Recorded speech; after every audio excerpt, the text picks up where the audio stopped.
Hello everyone. Today we'll be going over the behavior types within the model-driven side for Power Apps. We're going to go over calculated. So just to show the use case here, we have products. We have a watch that costs $15. So for the sales, what we want to add here is a total price. So it'll take the product price times the quantity to give us our total amount here. So let's go to our solutions here.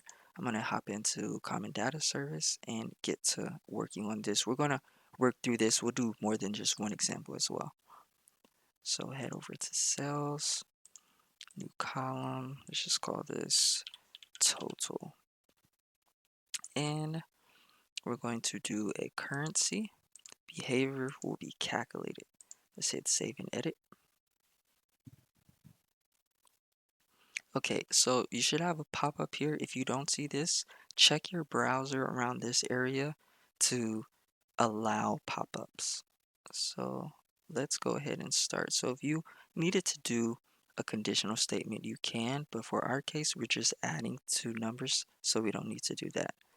And quickly before I get into this, make sure that if the the numbers that you're trying to calculate it, if they're from two different tables, make sure you have them already on one table. What I mean by that is make sure you have a lookup. So I have a lookup to my products on the sales table. So make sure you have that.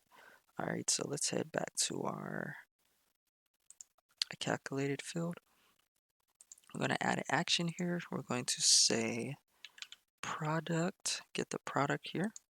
I'm going to do dot price to grab the price from the products table. And I'm just going to simply do times the quantity. And now we're going to hit this check to save it and save and close. Okay, and so now what we're going to quickly do is add that to our view. And where is that total? Okay, so we have the total here now. Let's save and publish. And the reason why I didn't add this to the form is because it's a calculated, meaning you wouldn't want to input anything there. You just want it to do its own thing.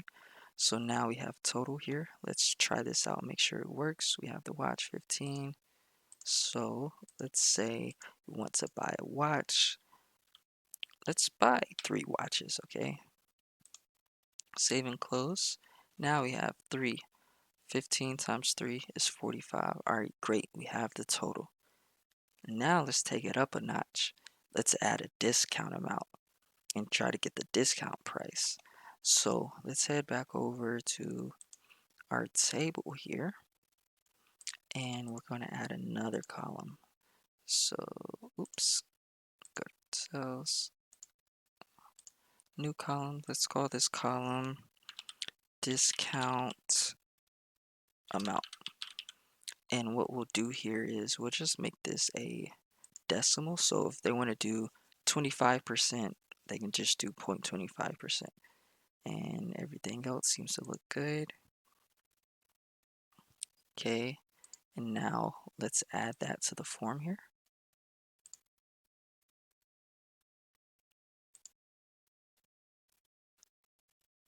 Okay, where is it?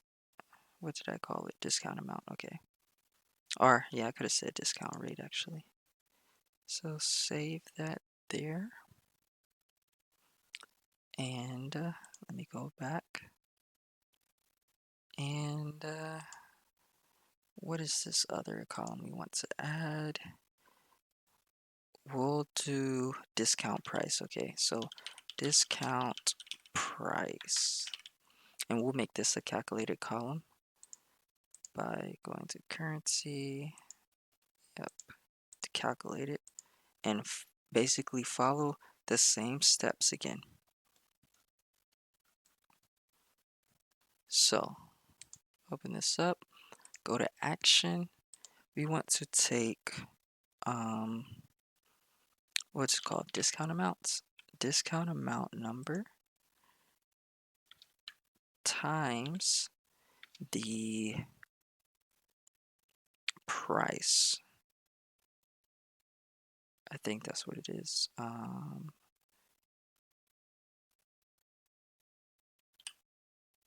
Final price. Yeah. What did I call that column? Total. Okay. I'm going to take the discount amount, so if they put 0.25 here, it will multiply that times the final amount. And that will give us the discount price.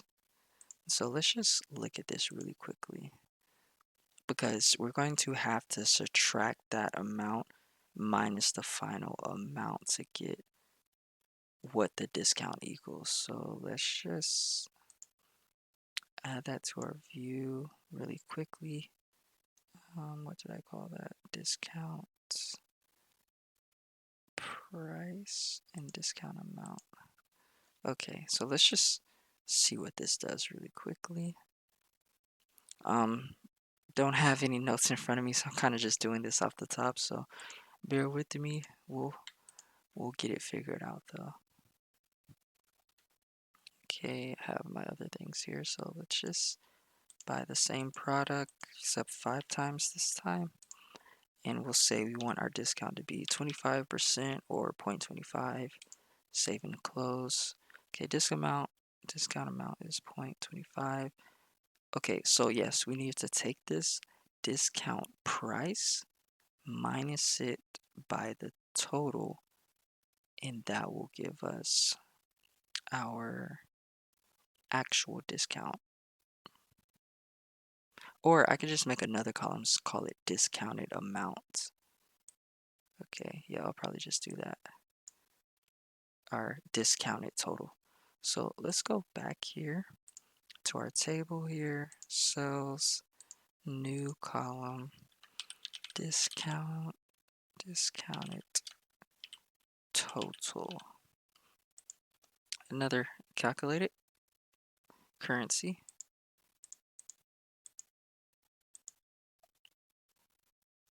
And this will be, oh my gosh, I already forgot it already.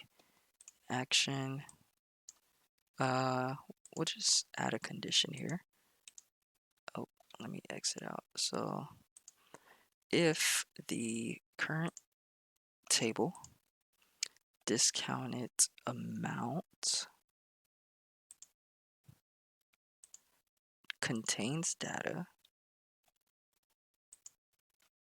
then what we're going to do is take the discounted price and subtract that by the total. Okay, I believe I did that in the right order. Let's save and close it. And I don't remember if I already added discounted total to, yeah, I didn't add it, so let's add it here. Okay, that looks good, that looks good. Okay, so there you go. That's basically how you would use the calculated column. This is just a really simple use case, but it works, it's effective. So now that will be the discounted total. That way, I don't know if your employees are using this directly. This is just a way to show each process of it. Okay, this is the total here. If we add 25% off, this will be the price of what they have off, and then you just subtract this and minus that, and that's what they have left. And let's just do another test here. Let's add a new product. Let's say we want a iPhone 16 is coming out soon, right? What is it at? Like, what do they have it priced at? $1,200?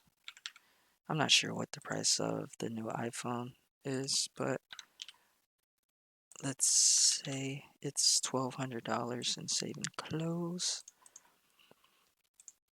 Let's say I'm rich and I want to buy 10 iPhone 16s. Save and close. So 10 will cost me $1,200, but I'm like, yo, I want that discount. Let's add a 0.80 80% discount. All right, that's more like it. Yeah, yeah. Thank you, thank you, thank you. That's an amazing discount. But all right, I'm just making up stuff now. But yeah, just want to go over that. I hope you were able to learn something new, and I will see you guys in the next video.